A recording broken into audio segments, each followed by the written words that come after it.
Bom, pessoal, dando continuidade aqui, eu coloquei aqui alguns valores de calor específico para alguns materiais para a gente tentar entender um pouco melhor a natureza dessa grandeza, certo? E entender como que isso influencia em algumas propriedades dos materiais.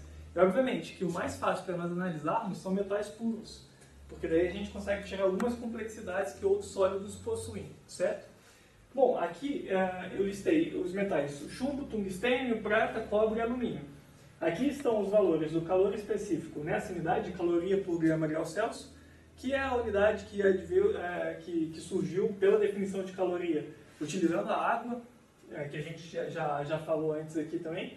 E aí pela equivalência a gente consegue, a partir desse valor, determinar o valor do calor específico no SI, em joule por quilograma Kelvin. E a gente vê que quando a gente vai diminuindo a massa molar do material, que está representado nessa coluna aqui, o valor do calor específico desse cara vai aumentando, certo? Então, só para a gente pensar, o que significa calor específico? É a quantidade de energia que eu preciso para aumentar em 1 Kelvin uma unidade de massa ou 1 kg do material. Então, quanto mais leve em termos de massa molar é o material, mais energia eu preciso para aumentar em uma unidade de temperatura 1 kg daquele material, certo? Bom, mas só que uma vez que a gente está vendo aqui que a massa molar deles é bem diferente desses 5 metais aqui, a gente consegue diretamente enxergar aqui para uma mesma massa, a quantidade de matéria que faz parte desse valor de massa vai ser diferente. Quanto menor a massa molar, maior é a quantidade de átomos que eu preciso para atingir aquela mesma massa de 1 kg, certo? Então o chumbo, que é bem mais pesado, eu preciso de menos átomos do que o alumínio para atingir aquela massa de 1 kg. Quando eu faço a análise desse valor de calor específico, não pela unidade de massa do material, mas pela unidade de quantidade de matéria, ou seja, a quantidade de energia que eu preciso para elevar em 1 Kelvin 1 mol do material, aí começa a ficar interessante. Porque quando eu faço essa conversão aqui, eu vejo que o calor específico desses materiais ele varia muito pouco. Está aqui no limite de 24,4 para 26,5. Então nós temos uma média ali de em torno de 25,5 joules que eu preciso para aumentar em 1 Kelvin 1 mol daquele material, certo? Então está tudo aqui muito próximo. Qual que é a conclusão que a gente pode tirar aqui? O calor específico do alumínio, em termos de unidade de massa, é tão maior do que o do chumbo, porque no alumínio eu tenho bem mais quantidade de matéria para uma mesma quantidade de massa do chumbo, uma vez que os átomos do alumínio são mais leves, certo? E a gente vê isso diretamente pela massa molar. Quando eu passo a analisar esses valores, não em termos de massa, mas em termos de quantidade de matéria, ou seja, eu analiso a mesma quantidade de átomos daqueles diferentes elementos, aquele valor não muda muito. É praticamente a mesma coisa num determinado limite, ali em média de 25,5, certo? E aí a gente consegue ver então que a variação desse valor está relacionado, além de outras coisas que a gente vai estudar mais a fundo lá na frente, está relacionado com a quantidade de matéria que existe dentro do sistema. Então, quando a gente estiver estudando calor específico para sistemas gasosos especialmente, vai fazer muito mais sentido para nós analisarmos em termos de quantidade de matéria, como a gente vai ver lá na frente, do que em termos de massa. Porém, como historicamente isso foi construído principalmente em termos de massa, vamos analisar algumas situações envolvendo essa grandeza para a gente conseguir desenvolver algumas ideias e resolver alguns problemas, beleza? Bom, aqui então a gente tem uma ideia da natureza do que seria esse calor específico. Mas tem uma condição que é interessante da gente pensar. Condições externas, como está sendo escrito ali, eles também influenciam no valor do calor específico, certo? Condições externas como, por exemplo, a pressão sobre a qual está submetido o sistema. Tudo bem? Só que quando eu tenho líquidos e sólidos, a variação do volume com a variação da pressão ela é aproximadamente igual a zero. São fluidos ou materiais incompressíveis, que nós dizemos. Isso num determinado limite. Obviamente que se eu aplicar uma pressão muito, muito alta sobre um sólido, ele vai se deformar. Mas em condições ordinárias, a gente não tem variação do volume com a pressão, certo?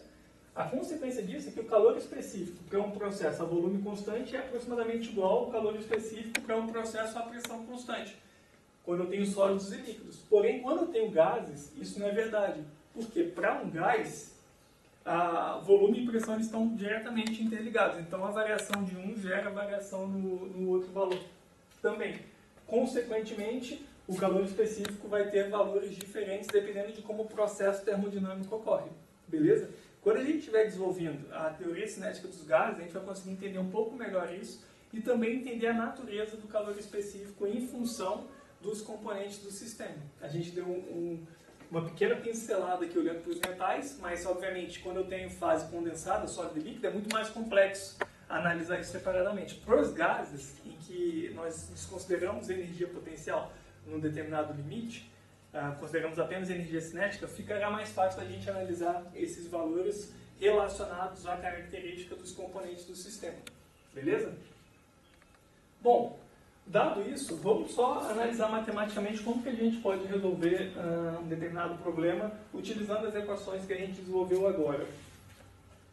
Então vamos imaginar o seguinte, eu tenho 30 gramas de um determinado material, em que a massa molar desse material é de 50 gramas por mol. Massa molar a gente consegue definir por algum experimento relacionado à propriedade coligativa, abaixamento crioscópico, elevação gluoscópica, osmose, a gente lá em química a gente estuda isso. Vocês já devem ter visto isso também, certo? E aí eu tenho 30 gramas desse material com essa massa molar, e adiciono uma determinada quantidade de calor, 314 joules. E a consequência de adicionar esse calor a essa massa do sistema é um aumento da temperatura de 20 graus Celsius. A primeira questão é, qual que é o calor específico desse material e depois qual que é o calor específico molar desse cara. Beleza? Vamos resolver isso aqui então. Bom, a gente viu aqui já qual que é a relação matemática entre calor adicionado, massa do material e variação de temperatura. A equação do calor específico está lá. Q é igual a M vezes C vezes ΔT, certo? Nas nossas condições aqui, nós conhecemos o calor que foi adicionado, a massa do material e a variação de temperatura, certo? Então, eu posso diretamente isolar o C dessa equação como sendo o calor que foi adicionado dividido pela massa vezes a variação de temperatura. E aí, aplicando os valores ali, a gente consegue determinar. Só chamar a atenção de um ponto. Como não tem menção a nada, o ideal é que nós expressarmos isso em unidades do SI, do Sistema Internacional. Portanto, seria em joule por quilograma Kelvin, certo? Só que a variação da temperatura está dada em graus Celsius. Mas aqui a gente tem que chamar a atenção que isso aqui é uma variação de temperatura. Então, se a gente lembrar algo que a gente estudou antes, a variação da temperatura em graus Celsius é exatamente igual à variação da temperatura em Kelvin, certo?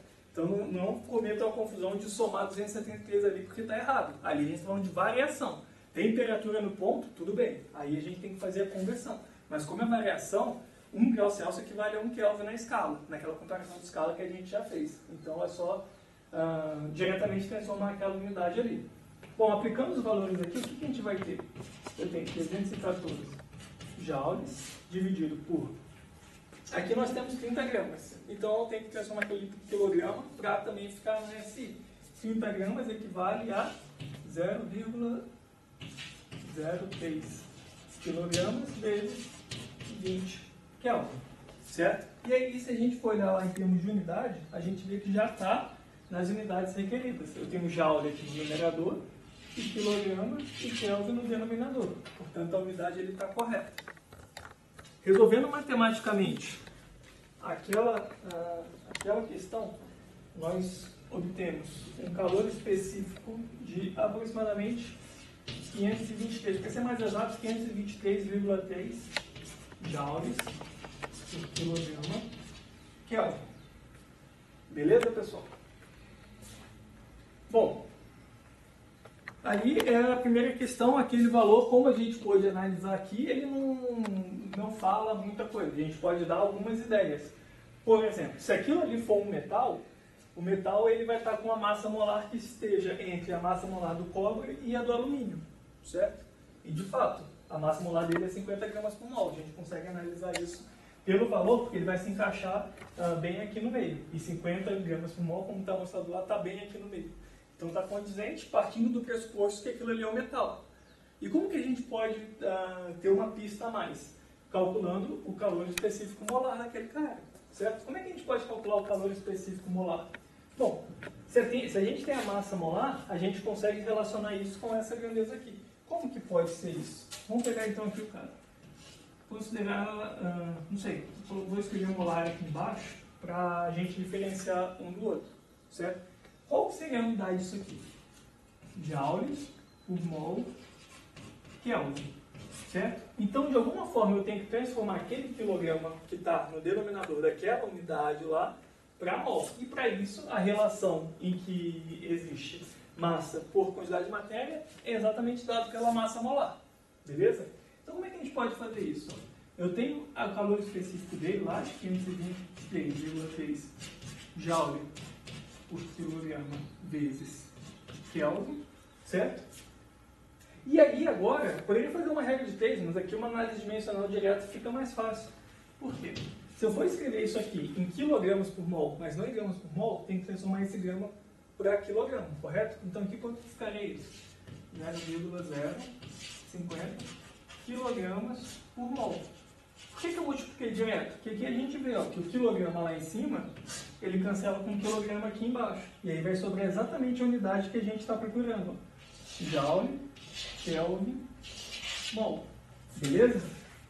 Fazendo essa conta aqui, eu tenho esse cálculo já feito. Isso aqui dá um calor específico molar de aproximadamente 26,2 joules por Kelvin mol. Também muito próximo dos valores que foram colocados aqui nessa tabela. Então isso é mais um indicativo de que aquele material que a gente desconhece, a princípio, ele é um metal. Beleza? Bom, então aqui a gente conseguiu ver que trabalhar matematicamente ele é relativamente muito simples para essas condições. Temos que tomar cuidado com as unidades, para sempre ter uma coerência nessas unidades. As unidades, inclusive, nos ajudam a verificar qual que é o procedimento matemático correto. Porque se a unidade que sobrar ao fim de uma determinada operação algébrica não for a unidade do que a gente está procurando, obviamente aquela conta está errada. Beleza?